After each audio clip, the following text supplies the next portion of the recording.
Alam natin na masama ang magsinungaling, pero kadalasan pag tinanong tayo kung kumusta ka na ba? Okay ka lang ba?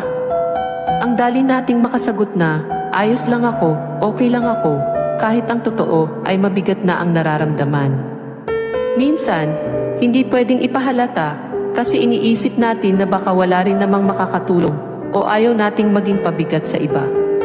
Pinipilit mumiti, pinipilit magpatuloy, kahit pakiramdam mo ay halos hindi mo na kaya.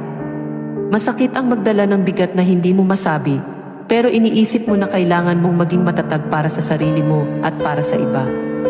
Pero minsan, okay lang din na aminin sa sarili mo na hindi ka okay.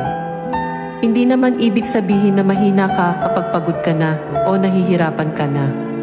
Minsan, kailangan lang natin ng konting pahinga, kahit saglit, para mag-recharge at bumangon ulit. Mahirap magpanggap na ayos lang, kung hindi naman talaga, pero lagi mong tandaan na hindi mo kailangang dalhin ang lahat ng mag-isa.